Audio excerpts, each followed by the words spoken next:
flow yu may mbaw sa kaw doon sa lapataake ba benn xalaat politicien bu bandu la saña attaqué man sama yéene mooy baa doole bi ma nekkal ko gémmiñam noppam ak bëtam saa su ne may faacee mbébétam dàq mimétisme andi civisme heurte sa conscience ngir nga mën a demee ci bon sens man sama yéene mooy sama rap doon li jëlee baa peuple bi si ñoonu ñàkk tàggat ko ba mu mën a dundee si li mu ñàkk wan ko nu muy jëfee ba benn marchand d'illusion du ko mën a bluffé.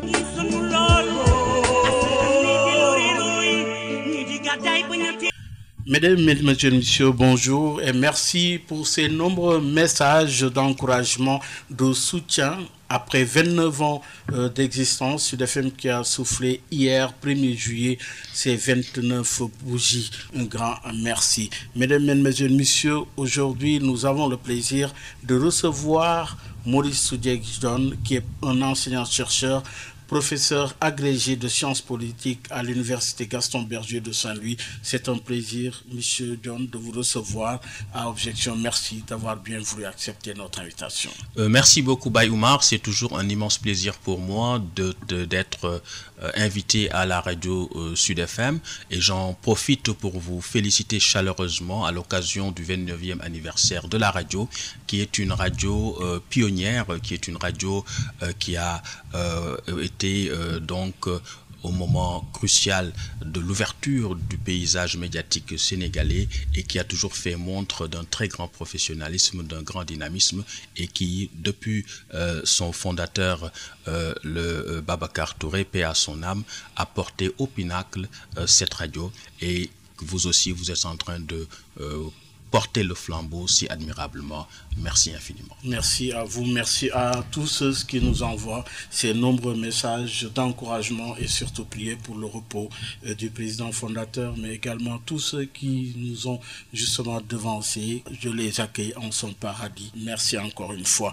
Oui, crise de modèle ou de gouvernance, ils apparaissent à l'avant-garde des combats politiques. Ce phénomène est-il nouveau? Notre invité nous en dira un peu plus partout et surtout à l'occasion de révolution ou même de crise ou simplement de grands mouvements de masse. C'est généralement la jeunesse qui s'est trouvée en première ligne, poussée par son besoin d'absolu désir de changement, son courage et dynamisme. Qu'est-ce qui se joue présentement? Hier, c'était le Sénégal. Aujourd'hui, c'est la France, suite à la mort d'un jeune tué par un policier. Oui, Maurice Soudieck-John, crise de modèle, crise de gouvernance. Qu'est-ce qui se passe? Grande question, Baye Oumar, parce qu'en réalité, le modèle démocratique lui-même est un modèle problématique. Churchill disait que c'est le pire des régimes à l'exception de tous les autres. Montesquieu, bien avant, avait dit que s'il existait un peuple démocratique, il se gouverne, un peuple des dieux, il se gouvernerait démocratiquement. Un gouvernement si parfait ne convient pas à des hommes. Donc déjà, il y a cette problématique inhérente à la démocratie même qui renvoie à cet idéal d'identification des gouvernants aux gouvernés. Et cela montre que la démocratie est une quête perpétuelle. Elle est donc traversée par des soubresauts et que nous sommes à la fois dans une crise de modèle et une crise de gouvernance. Crise de modèle parce que, comme je le disais, le modèle démocratique est en lui-même problématique. Je me rappelle en 2005 que j'étais encore en France, à Bordeaux. Donc j'ai pu voir un peu les émeutes des banlieues de cette année. Mais aujourd'hui, ce qui a changé, c'est qu'on s'attaque à des symboles de l'État, à des commissariats, à des tribunaux, à véritablement ce qui constitue les attributs régaliens de l'État. Et donc, c'est finalement une crise de sens. Ce n'est plus seulement une crise ponctuelle, une crise conjoncturelle, mais on a l'impression qu'on est dans une crise de sens. Crise de sens par rapport aux institutions, par rapport à leur légitimité, par rapport à leur crédibilité, par rapport à la légitimité même des gouvernants. Et une rupture de confiance, parce que comme vous le savez, les institutions sont des formes sociales établies, et que ces formes sociales établies sont aussi des constructions de sens, et que les constructions de sens que sont les institutions sont assurées, assumées, stabilisées par la projection de confiance en elle déployée par les citoyens. Et c'est cela qui fait la crédibilité, l'autorité et la légitimité des institutions. Et lorsqu'il y a un gap, un déphasage trop marqué entre les attentes des populations, lorsque l'investissement de sens, l'investissement de confiance en les institutions est en train de s'effriter, eh bien les institutions s'effondrent parce qu'il y a une forte charge symbolique, cognitive et immatérielle qui est à la base même qui est le socle, qui est à la base même des institutions. Et donc ce qu'il y a de plus important dans les institutions, c'est immatériel, et c'est pourquoi quand on les détruit, parfois, on ne s'en rend pas compte, mais lorsqu'on arrive à un certain niveau, on constate alors les dégâts. Et tout est parti donc de la mort d'un jeune qui a été tué par un policier. Est-ce que cela ne cache pas une grosse colère longtemps contenue et qui a fini par exploser aujourd'hui? Je pense que ça pose des problèmes plus structurels, plus profonds par rapport au vivre ensemble en France et par rapport à l'interrogation du commun vouloir de vie commune. On a de plus en plus des populations issues de l'immigration, notamment les Arabes et les Africains, qui donc ont l'impression qu'ils ne sont pas suffisamment intégrés dans le modèle républicain. Et donc cela fait qu'on a une césure assez brutale dans la société française et que donc il faut repenser le modèle démocratique, le modèle républicain, le modèle de l'inclusion sociale en France afin de renforcer l'état de droit, de renforcer finalement la devise de la République française, liberté, égalité, fraternité, et donc faire en sorte que ceux-là qui sont issus de l'immigration soient acceptés, qu'ils soient des Français à part entière et non pas des Français entièrement à part, et cela peut amener dans des situations d'injustice comme celle que nous vivons, comme celle que nous avons vécue en 2005 avec ces deux jeunes qui avaient été brûlés dans un transformateur d'électricité, et donc cela avait attisé une crise extraordinaire dans les banlieues en 2005. Et aujourd'hui, on est en train de revivre cette même crise à une échelle beaucoup plus grande et beaucoup plus grave.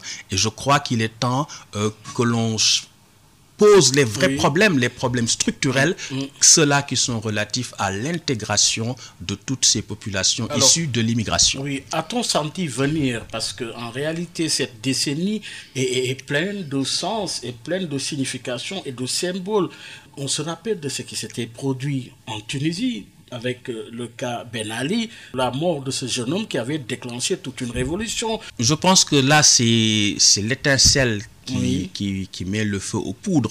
C'est un peu la goutte qui fait déborder le vase. Mais si une goutte peut faire déborder un vase, c'est que le vase était déjà plein. Donc ça veut dire qu'il y a des problèmes structurels qui n'ont pas été pris en compte. Les historiens parleraient de causes immédiates. Mais à côté des causes ou de la cause immédiate, on a toujours des causes profondes. Et ce sont ces causes profondes et lointaines qu'il faut analyser et sans complaisance et reposer en tout cas la pertinence du modèle démocratique et républicain français, mais plus que sa pertinence, sa sincérité, c'est-à-dire sa conformité avec la réalité, notamment par rapport à l'intégration des populations issues de l'immigration. Oui, on avait commencé par s'interroger sur la nature de cette crise, modèle qu'il faut revoir, gouvernance aussi qui nécessite interrogation au regard de ces faits qui apparaissent de plus en plus comme problématiques par rapport justement aux besoins ou à la crise sociale, crise politique, crise de toutes sortes finalement. Je crois c'est à la fois les deux, parce qu'une crise conjoncturelle poussée à l'extrême et étalée dans le temps peut nous renvoyer à une crise de sens. Et c'est pourquoi je disais qu'il y avait un glissement, une montée en intensité et en gravité dans une comparaison entre les émeutes de 2005 et les émeutes de ce moment-là. C'est-à-dire que en 2005, on avait des voitures brûlées, on avait toutes ces formes violentes de manifestation et de destruction de biens publics et privés, mais on n'était pas arrivé à ce niveau où on a attaquer des symboles forts de l'État. Et ça veut dire que si on ne prend pas garde à cette montée de l'injustice, de la colère, du ressenti, du sentiment d'exclusion de franges importantes de la population, cela peut déboucher avec le temps vers une crise de sens. Ce qui était jusque-là conjoncturel peut devenir un rejet structurel et cela va poser des problèmes beaucoup plus difficiles. C'est l'échec des modèles, finalement. Du compte, parce qu'aujourd'hui, l'échec des politiques publiques également, de gouvernance également. Donc, l'échec de ceux-là qui gouvernent et qui n'arrivent pas à trouver la bonne solution. Oui, je pense que c'est l'échec des politiques publiques, mais aussi l'essentiel, je crois, c'est dans la construction de sens. Parce que ce qui nous fait tenir ensemble, pour l'essentiel, c'est la production de sens.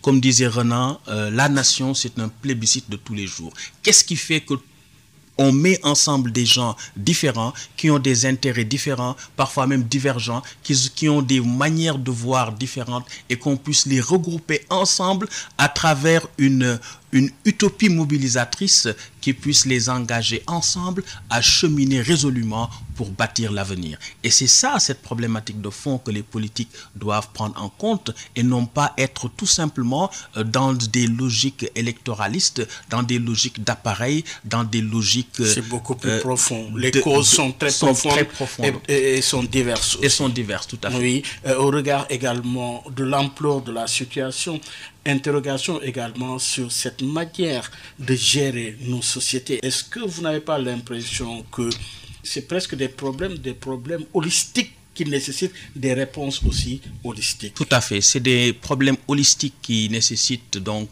que les réponses idoines soient apportées à ce niveau également, en prenant en compte la totalité. Mais malheureusement, comme je le disais, on est compris dans le tourbillon de l'urgence et dans le tourbillon des ambitions personnelles de conservation ou de conquête du pouvoir, de telle sorte que les problématiques... On oublie les problèmes des sociétés. Fondamentales, essentielles, qui sont les problèmes des sociétés, ne sont pas suffisamment pris en compte. Et apparemment, ils sont comme qui dirait surpris par l'ampleur. Exactement, ils sont surpris par l'ampleur et n'ont pas le temps, la réflexivité qu'il faut, la réflexivité comme retour de la pensée sur elle-même et le retour du sujet sur lui-même et à lui-même pour avoir suffisamment de recul sur les situations que l'on vit pour pouvoir se projeter judicieusement sur l'avenir. Finalement, s'agit-il d'un questionnement sur l'homo sénégalensis, sur l'homo? Oui, un questionnement sur l'homo sénégalensis, c'est que l'homo sénégalensis également, il faut le construire. Malheureusement, on ne fait rien pour construire l'homo sénégalensis. Normalement, on devrait partir de cette problématique qui consisterait à dire, voilà le modèle de développement que nous voulons, voilà les objectifs que nous nous sommes fixés, et pour ces objectifs que nous nous sommes fixés, pour cette vision que nous avons du développement et de notre société, voilà le type de Sénégalais que nous devons construire pour pouvoir réaliser ces objectifs. Et donc, l'être humain est d'abord la matière première et la matière essentielle qui doit produire le changement. Mais le changement, ce n'est pas seulement une affaire matérielle et infrastructurelle, elle est d'abord et avant tout liée à la matière humaine. Et malheureusement, c'est cette matière humaine qui est le plus négligée, c'est-à-dire ce qui se passe dans la conscience des citoyens, c'est-à-dire la culture des citoyens, la culture du bien commun, la culture du respect, la culture du vivre ensemble, la culture finalement de ce qui constitue notre humanité et notre besoin et notre nécessité ensemble de poursuivre cette belle aventure dans une nation qu'on appelle le Sénégal et de surmonter ce que Emmanuel Kant appelle l'insociable sociabilité de l'homme, c'est-à-dire le fait qu'il poursuive de façon égoïste ses intérêts tout en ne pouvant vivre et s'épanouir que dans une société. Et donc si chacun poursuit dans notre société ses intérêts personnels et immédiats, eh bien, on ne peut pas continuer à exister de cette manière, car comme dit Condorcet, la somme des rationalités individuelles n'est jamais égale à une rationalité collective. Alors finalement, comment appréhender cette problématique? Faudrait-il privilégier la causalité sur la finalité ou vice-versa? Je pense que ce qu'il faut, c'est trois choses essentiellement. D'abord, la fortification des institutions.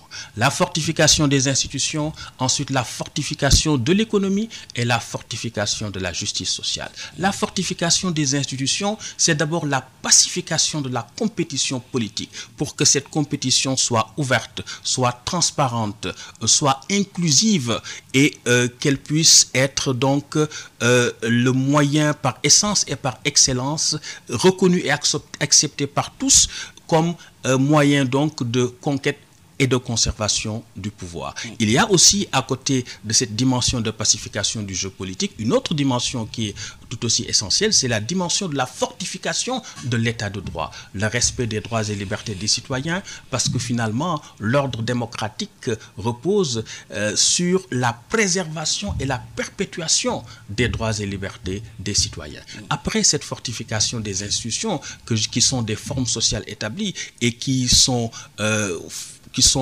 disons, formés, fortifiés par la projection de confiance que les citoyens déploient en elles, il y a aussi cette dimension d'état de droit, je le disais, de pacification de la compétition politique. Il y a cette autre dimension de fortification de l'économie. Fortification de l'économie, ça veut dire créer de la richesse là où il y a de la pauvreté, c'est-à-dire un aménagement du territoire qui puisse décentrer l'économique, c'est-à-dire que dans les zones les plus reculées, qu'il puisse y avoir des activités économiques susceptibles d'avoir des effets d'entraînement par rapport à la création de richesses, et que ceux qui vivent à l'intérieur du pays puissent être fixés là où ils sont et qu'ils puissent donc vivre décemment dans leur terroir. Parce que comme dit une loi... C'est une répartition équitable des richesses finalement. Exactement, comme vous dites, une répartition équitable des richesses, car comme dit un géographe célèbre, là où sont les richesses, là sont les hommes. Et donc cette question de répartition équitable des richesses que vous posez nous amène au troisième niveau. J'avais dit fortification des institutions, fortification de l'économie et fortification de la justice sociale. C'est-à-dire répartition des richesses. Parce que si on équitable des richesses, répartition équitable des richesses, parce que si cela n'est pas fait, surtout dans un pays où vous avez l'âge moyen qui est de 19 ans, donc on ne peut pas stabiliser tous ces jeunes lorsqu'ils n'ont pas d'horizon, lorsqu'ils n'ont pas de perspective réelle et réaliste d'intégration, d'insertion professionnelle et sociale, eh bien ça crée une bombe sociale à retardement. Ça crée une bombe sociale à retardement. Que faut-il privilégier finalement? Est-ce que le recours par la force pour résoudre ces problématiques en cours, ou faudrait-il privilégier le dialogue? Aujourd'hui au Sénégal où nous sommes, oui, il est attendu cette sortie du chef de l'État pour clarifier sa position. Va-t-il recourir à un troisième mandat ou pas?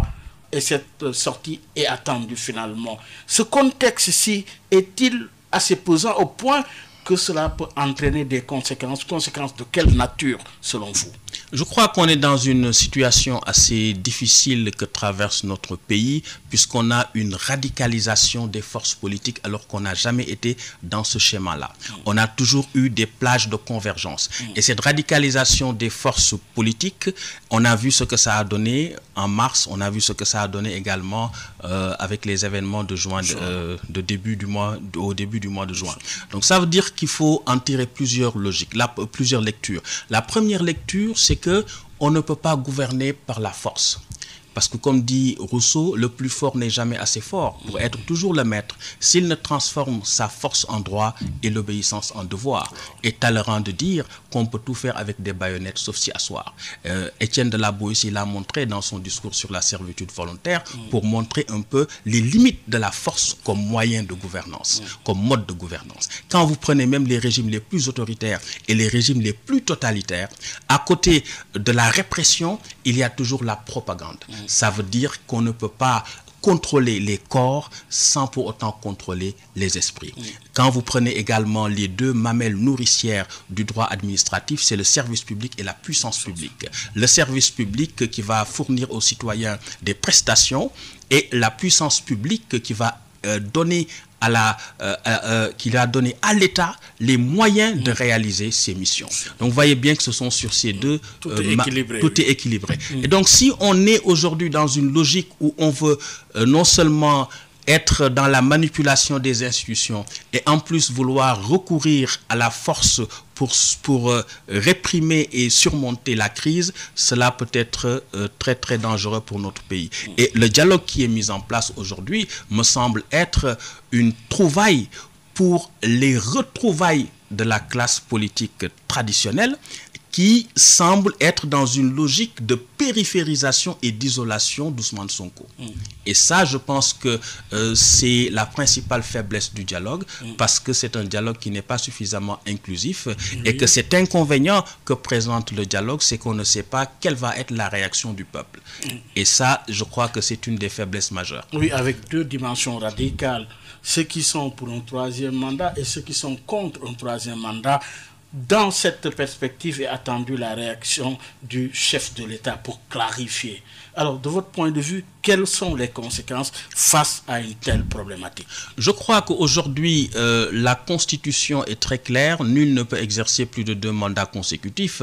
La situation que nous avons vécue en 2011-2012, elle est encore fraîche dans nos mémoires. 2011-2012, c'était comme hier. Nous avons tous vécu cette situation-là. La Constitution a limité les mandats depuis 2001 et le président Sall élu en 2012. Et donc, il a été élu sur la base d'une constitution qui limitait déjà les mandats à 2.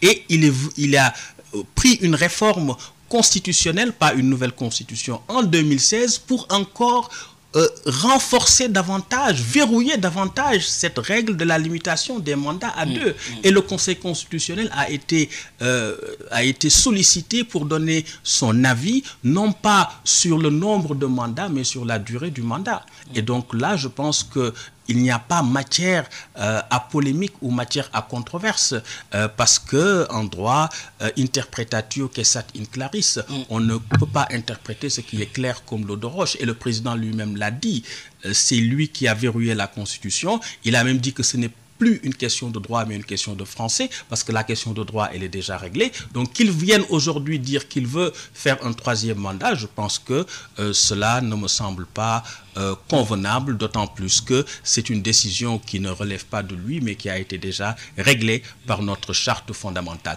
Donc je crois que c'est assez curieux que lorsque la Constitution est très claire, que l'on s'en remette au desiderata d'un homme, ça veut dire finalement que la fragilité de nos institutions et de notre système démocratique se révèle à l'aune de l'hyperprésidentialisme illégal au regard de la Constitution. Le Sénégal a-t-il les moyens de soutenir, justement, au cas où il opterait pour un troisième mandat et le contraire? Oui, c'est-à-dire que depuis 2019, tous les actes que le président pose vont dans le sens d'une troisième candidature illégale. Et c'est pourquoi en 2020, au remaniement de 2020, il a cherché à augmenter sa surface de légitimité en intégrant Idrissa Seck, Maître Aïssata Tall Sall, Oumar Sarr et autres dans son régime, et en disant qu'il avait à peu près plus de 80% des suffrages. Maître Madické Niang ayant abandonné la politique, Issa Sall ayant rejoint le président Sall, finalement il n'y avait qu'Ousmane Sonko dans l'opposition. Et donc les événements de mars 2021 vont perturber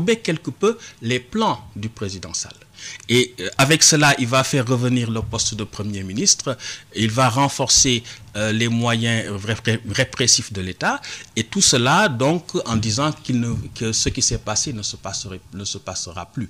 Et on a vu ce qui s'est passé encore en juin 2023. Donc ça veut dire qu'il faut qu'on fasse attention par rapport à la façon de conduire cette question de la troisième candidature illégale, parce qu'en réalité, cette troisième candidature, on a l'impression que le président a franchi le Rubicon, et peut-être s'il a quelques doutes qui peuvent être compréhensibles vu qu'à chaque fois les plans sont bouleversés, je crois qu'il est résolument attaché à briguer cette troisième candidature illégale, mais que cela va entraîner des conséquences relatives à une crise politique. Mais cette crise politique, il sait qu'il va y avoir une crise politique, il le sait. Et c'est pourquoi, depuis 2020, il cherche à augmenter sa surface de légitimité, se disant que si j'intègre celui qui était deuxième à la présidentielle, Idrissa Seck et tous les autres, ça veut dire qu'il n'y aura pas suffisamment de force sociopolitique pour porter la contestation d'une troisième candidature illégale. Oui. Et aujourd'hui encore,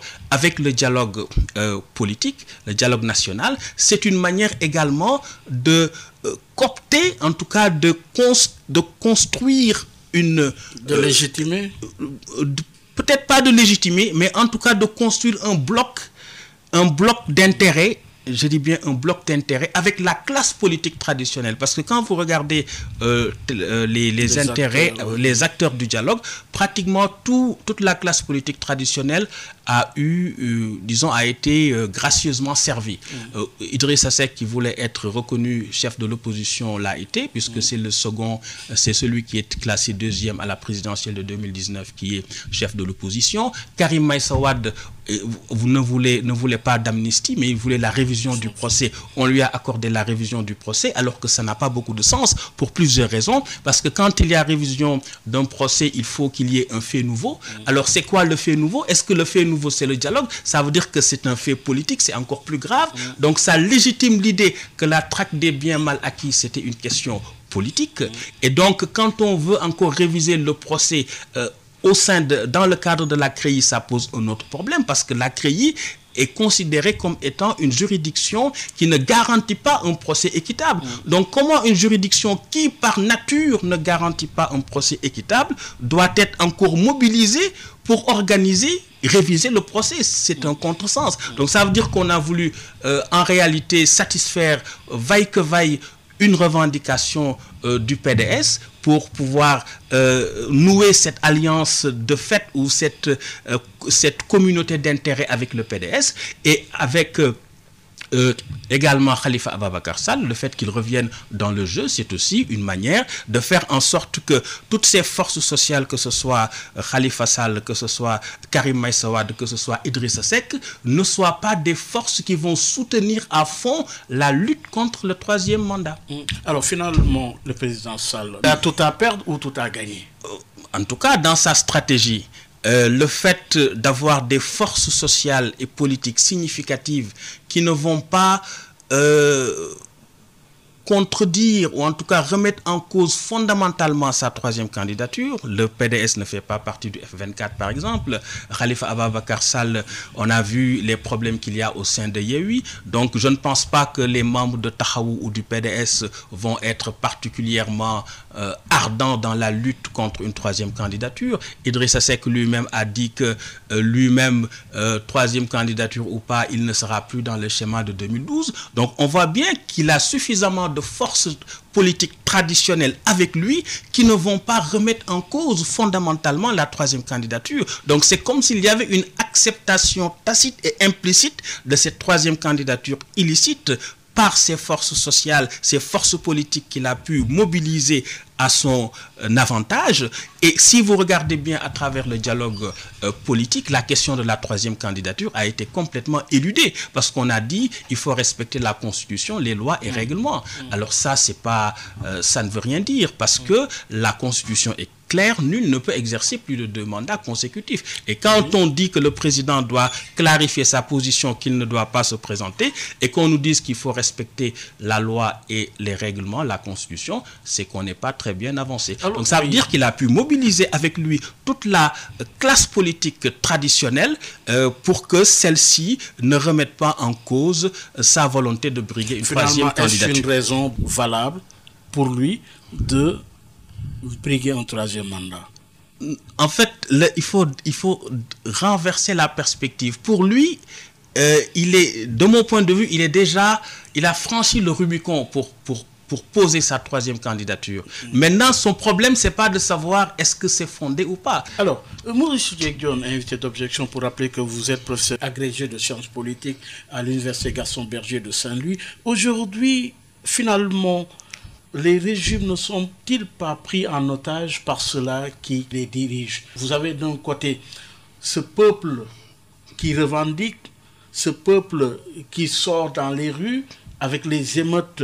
Aujourd'hui, est-ce que vous n'avez pas d'un côté un peuple apolitique mais très revendicatif, et ce peuple politique qui finalement ne représente pas grand chose et qui prend en otage justement les appareils? Tout à fait. On a en réalité une minorité de politique qui semble prendre en otage un peu le pays parce que c'est ceux qui font le plus de bruit, mais en réalité les vrais acteurs du développement c'est les entrepreneurs, c'est les travailleurs, c'est ceux-là qui portent l'économie du pays. Et aujourd'hui on a réellement des problèmes relatifs à la gouvernance. Parce que ça ne travaille pas finalement. Oui, parce que tout est suspendu à la déclaration du président de la République. Tout à fait. Oui, mais comment peut-on expliquer cela? On peut l'expliquer par l'hyperprésidentialisation du régime politique sénégalais, c'est-à-dire que le président est à l'alpha et à l'oméga du système politique. Et ça, cette tare congénitale de notre système politique que nous avons depuis la crise du 17 décembre 1962 et la mise en place de la Constitution du 7 mars 1963, on a vu qu'avec la Constitution du 22 janvier 2001, que c'est pour l'essentiel cette hyperprésidentialisation qui a été perpétuée. Et donc, on a vu ces dérives oppressives et corruptives sous le régime du président Abdoulaye Wade. L'opposition et la société civile ont organisé les Assises nationales en 2008 et les Assises nationales avaient donc dégagé des pistes de réforme très très intéressantes pour pouvoir corriger cette hyperprésidentialisation et remettre le pays sur les rails. Mais aujourd'hui, les partis politiques qui étaient les plus engagés dans les assises, à savoir le Parti socialiste et l'Alliance des forces de progrès, n'en parlent plus parce qu'ils ont été donc cooptés dans le régime du président Sall et ils ont reçu donc ils ont partagé le pouvoir avec le président. Le président lui-même a mis en place la Commission nationale de réforme des institutions avec 700 milliards engloutis. Quand on lui a demandé, il a dit qu'il ne prendrait que ce qui l'arrange. Donc ça veut dire que tout le monde est d'accord sur la nécessité de réformer. Mais on ne veut pas réformer parce que les projets de réforme ne sont en réalité que des opportunités de conquête ou de conservation et de préservation, de conservation du pouvoir. Oui, la responsabilité est à imputer à qui dans des contextes de ce genre? C'est-à-dire que la responsabilité est à imputer à ceux qui n'ont pas voulu réformer, tout en n'ayant pu le faire. C'est le président Sall avait signé les assises nationales, il avait dit qu'il a signé avec réserve, alors qu'on ne signe pas avec réserve, on signe ou on ne signe pas. Alors la Commission nationale de réforme des institutions, c'est lui-même qui a commandité cette œuvre, eh bien il a pris que ce qu'il a cru bon de prendre pour mieux conserver son pouvoir. Et aujourd'hui, on en est dans une situation difficile, aujourd'hui, avec nos institutions qui perdent de plus en plus de leur crédibilité. Et aujourd'hui, c'est la responsabilité première, c'est la responsabilité du président Sall, parce que l'essentiel de nos problèmes aujourd'hui, c'est des problèmes de gouvernance. Et ces problèmes de gouvernance, nous les avons posés, identifiés et combattus, dénoncés sous le régime du président Wade. Et le président Sall a été élu pour une bonne part pour redresser toutes ces et sortir de toutes ces dérives. Et c'est ça qui a été disons le mandat principal, j'allais dire même principiel que le peuple lui a conféré. Quand il est venu et a-t-il réussi ou s'est-il empiré? En tout cas, il a bien... A-t-il réussi ou s'est-il empiré? Ça a empiré naturellement, parce que ça a empiré dans le sens où, quand il faisait campagne, il avait dit la patrie avant le parti, la rupture, qu'il s'agissait de construire l'état de droit et non pas des infrastructures, parce que c'était plus important. Il avait raison, parce que l'état de droit, c'est ce qui nous fait tenir ensemble, c'est ce qui fait la force des institutions, la confiance qui sont en elles qui va fonder la crédibilité, la légitimité et l'autorité des institutions. Mais malheureusement, tout cela a été délaissé pour des considérations de conservation du pouvoir. Alors la mise en perspective pour la troisième partie de l'émission. Assistons-nous à l'essoufflement de la démocratie, à l'essoufflement d'un modèle pour mettre quoi à la place aujourd'hui? Je ne pense pas qu'on assiste à l'essoufflement d'un modèle. On assiste tout simplement à des manipulations outrancières des règles du jeu par des acteurs qui sont de mauvaise foi. Nous avons des démocrates de convenance et non pas des démocrates de conviction. Lorsqu'on manipule les institutions et qu'on les piétine pour les ambitions de pouvoir d'un homme, eh bien le responsable, c'est l'homme qui manipule les institutions et ce ne sont pas les institutions en elles-mêmes. Et je crois que ça, c'est une méprise très grave qu'il faut éviter parce que les institutions, quelle que puisse être leur qualité, elles ont, pour fonctionner, elles ont besoin d'hommes et de femmes qui acceptent de jouer les règles du jeu de bonne foi, et cela suppose un minimum d'éthique pour que les institutions puissent fonctionner. Mais lorsqu'on voit très bien que voici la voie tracée par les institutions, voici les règles posées, voici les principes posés, et que sciemment on fait en sorte de piétiner les règles, de piétiner les principes et de manipuler les institutions, ce sont les acteurs qui sont les responsables et non pas les institutions elles-mêmes. Oui, les institutions elles-mêmes. À titre comparatif, ce qui s'est passé en France est différent de ce qui se passe présentement au Sénégal. Au Sénégal, il est question d'un troisième mandat, alors qu'en France, il est question de justice. Alors, de ce point de vue, comment comprendre aujourd'hui ces différents cas? Selon qu'on soit en France ou au Sénégal, est-ce que quelque part, il n'y a pas une ressemblance dans l'esprit d'un besoin de plus de justice?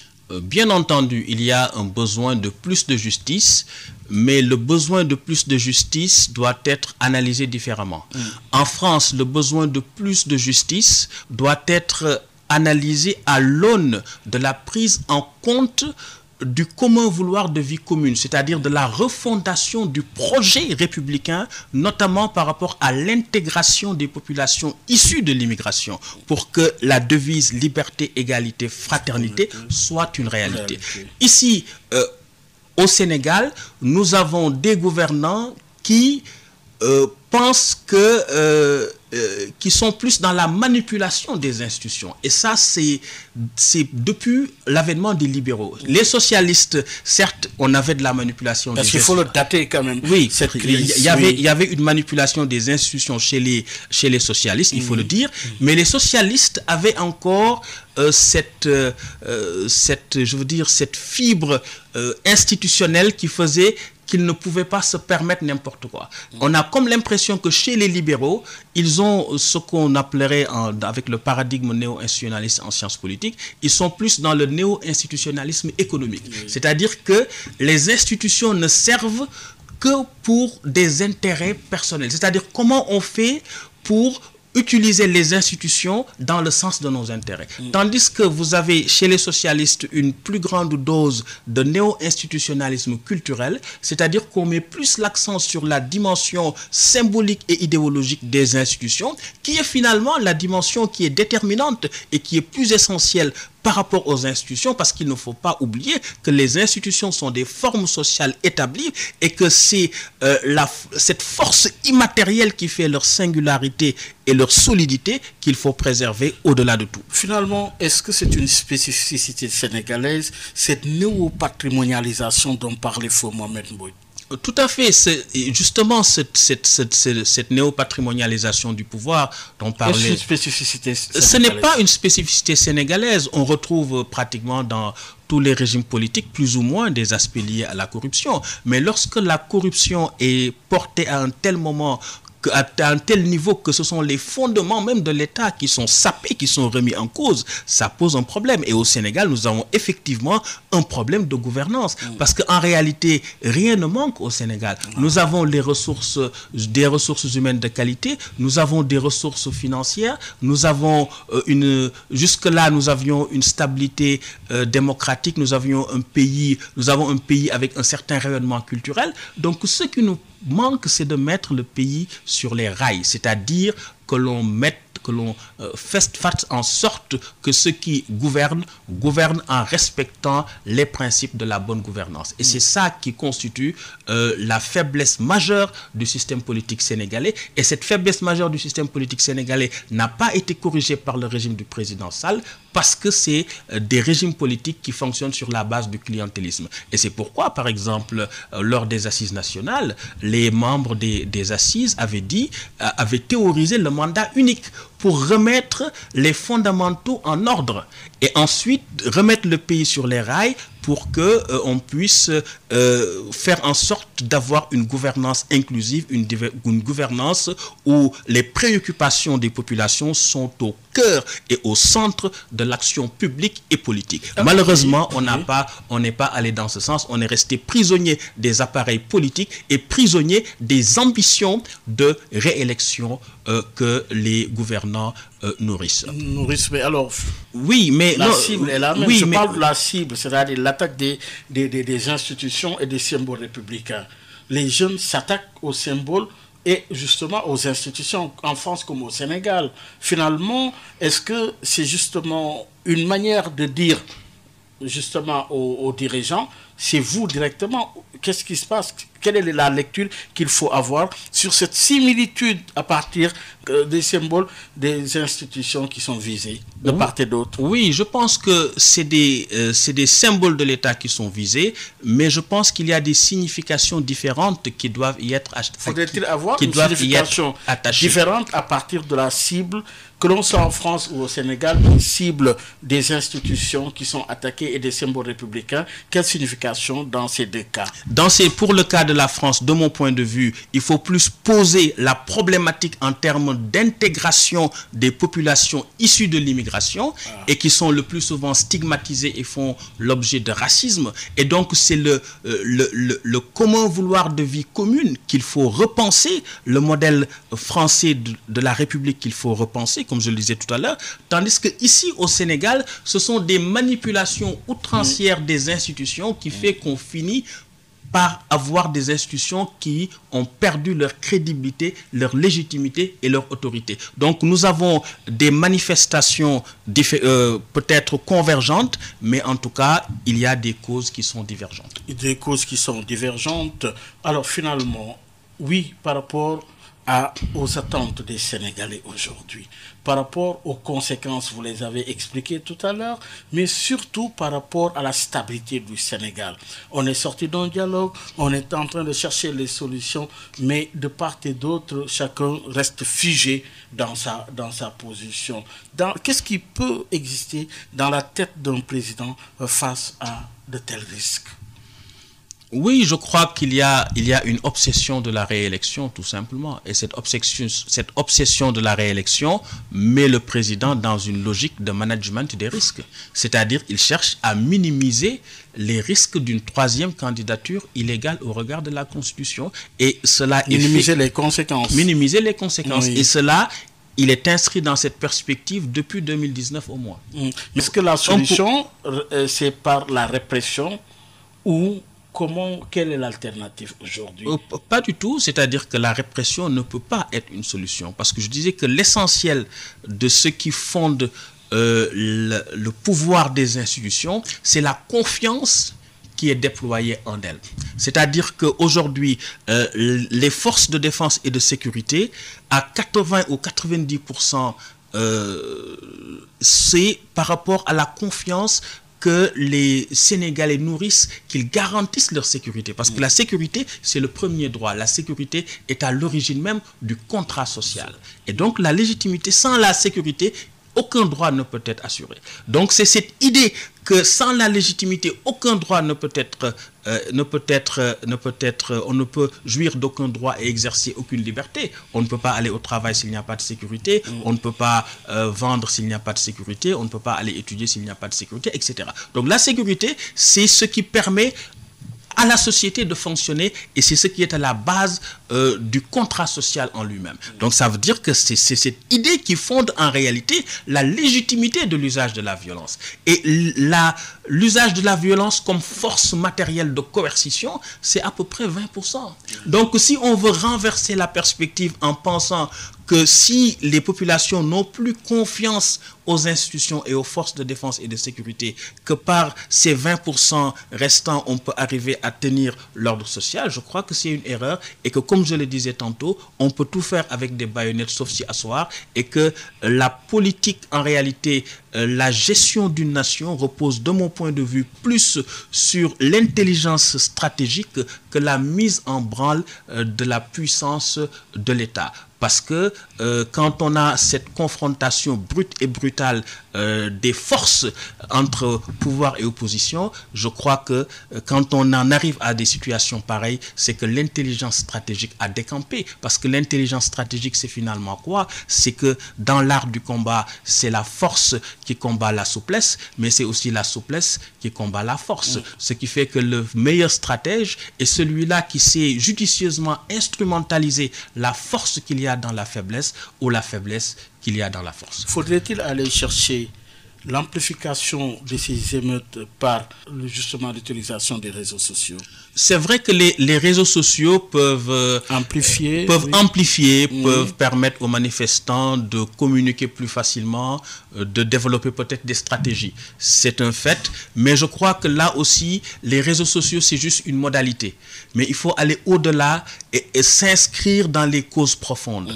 Et je crois que si l'on s'inscrit dans les causes profondes, c'est donc une des questions de gouvernance, c'est des questions d'inclusion, c'est des questions de pacification du jeu politique, et c'est des questions de respect des choix du peuple, parce que c'est de cela qu'il s'agit. Parce qu'au Sénégal, en réalité, on a eu 2 alternances en 2000 et en 2012. Mais l'instrumentalisation des règles du jeu, ça a toujours été une rente politique qui est utilisée par les régimes successifs. Et on est passé de la manipulation matérielle, on manipulait matériellement les règles, donc il n'y avait pas d'isoloir, c'était des membres du Parti socialiste qui siégeaient dans les bureaux, etc. Donc manipulation matérielle, et on est arrivé au code de 92, code consensuel. Donc les manipulations matérielles progressivement n'étaient plus possibles. Et quand Abdoulaye Wade arrive au pouvoir, ne pouvant plus manipuler matériellement, il a manipulé temporellement avec les couplages, découplages des élections. Et quand il n'a plus pu manipuler temporellement les élections, il a voulu réduire le seuil de la majorité à 25%. C'est la loi sur le ticket présidentiel de 2011 qui a été rejetée le 23 juin. Et quand le président Sall arrive, on ne pouvait plus faire de manipulation au sens matériel, on ne peut plus faire de manipulation au sens temporel. Maintenant, c'est la manipulation actentielle qui va consister à éliminer des acteurs. Et finalement, beaucoup parlent de rejet d'un système ou essoufflement d'un modèle démocratique. Oui, vous retenez quoi? Essoufflement d'un système pernicieux de manipulation des institutions, oui. Mais je ne dis pas essoufflement du modèle démocratique, parce que les solutions de réforme existent, mais que ce sont les acteurs qui ne veulent pas les appliquer. La fin d'une certaine classe politique essoufflée, qui a atteint ses limites pour déboucher sur justement quelle alternative pour notre démocratie aujourd'hui? On est effectivement dans une contradiction de fond, c'est-à-dire que nous avons un système politique qui fonctionne de façon clientéliste, alors que les problèmes essentiels que nous devons résoudre, c'est des problèmes de gouvernance. Donc, les gouvernants, en réalité, doivent accepter de jouer le jeu. Est-ce qu'ils vont le faire?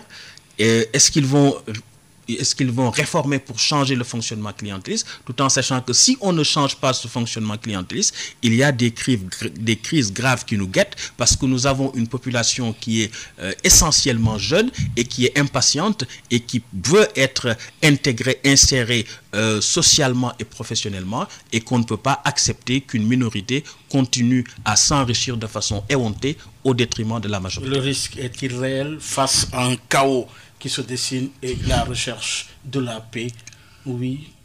Oui, le risque est réel. C'est-à-dire qu'il faut tout simplement que les acteurs mettent en avant l'intérêt du pays, parce que, encore une fois, si on a atteint un niveau où on ne peut plus continuer à exercer le pouvoir de cette manière. Et c'est tellement vrai qu'en réalité, on est dans une situation où à partir des libéraux, on a beaucoup mis l'accent sur les infrastructures. Mais il n'y a pas que les infrastructures. Il y a aussi l'économie qu'il faut faire vivre. Il y a l'industrialisation, il y a l'aménagement du territoire, il y a la création de la richesse là où il y a de la pauvreté. Il y a la production de l'homo-sénégalensis, pour porter les valeurs qui doivent être ceux-là qui doivent nous mener vers les objectifs de développement à nous-mêmes assignés. Donc si tout cela est laissé en rade pour mettre en avant seulement les considérations de conquête ou de conservation du pouvoir, on se rend compte qu'il y a un dévoiement de l'action publique et politique. De l'action politique et publique aujourd'hui, Maurice Soudieck-Dione, oui, comment sortir de ce cycle infernal? J'ai l'impression que malheureusement, on risque de s'acheminer vers des tensions, parce que d'une part, il y a une obsession de briguer une troisième candidature illégale au regard de la Constitution, et le président est en train de manager les risques en essayant de regrouper l'essentiel des forces politiques traditionnelles pour périphériser cette force politique montante incarnée par Ousmane Sonko. Le modèle sénégalais aujourd'hui, peut-on parler de modèle en parlant de la démocratie sénégalaise?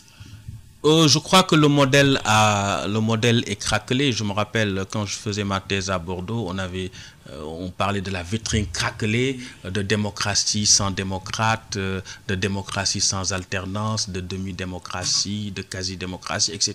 Et quand il y a eu l'alternance, il y a eu donc un regain de vitalité et d'intérêt par rapport au modèle démocratique sénégalais. Et malheureusement, actuellement, on a l'impression qu'aujourd'hui, c'est encore le désenchantement plus exactement, parce qu'on a comme l'impression que la démocratie sénégalaise, c'est un éternel recommencement et que les acquis sont sans cesse remis en cause, et que cela me conforte encore dans cette conclusion majeure de ma thèse de sciences politiques, qui a consisté à dire qu'en réalité, les constructions hégémoniques du pouvoir personnel contredisent et nourrissent tout à la fois l'institutionnalisation de la démocratie au Sénégal. Et c'est le fait des hommes?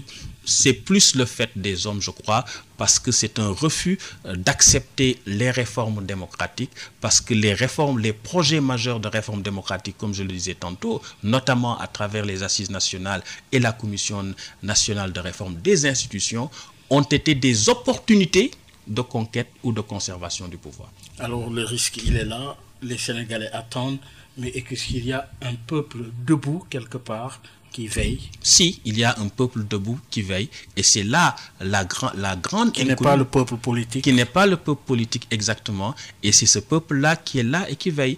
Et malheureusement, on ne prend pas compte, on ne prend pas suffisamment en compte cet inconnu majeur dans cette équation-là, et ce qui fait que les plans politiques qui sont échafaudés sont souvent remis en cause. Le Sénégal en est là?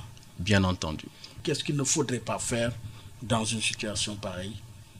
Je crois que dans une situation pareille, il faut de l'inclusion, que celui que la Constitution exclut du jeu se retire, et que tous ceux qui ont de la représentativité politique puissent participer, parce qu'il y va de la crédibilité, de la solidité et de la légitimité de nos institutions. Mais j'ai comme l'impression qu'on s'éloigne de plus en plus de cette perspective.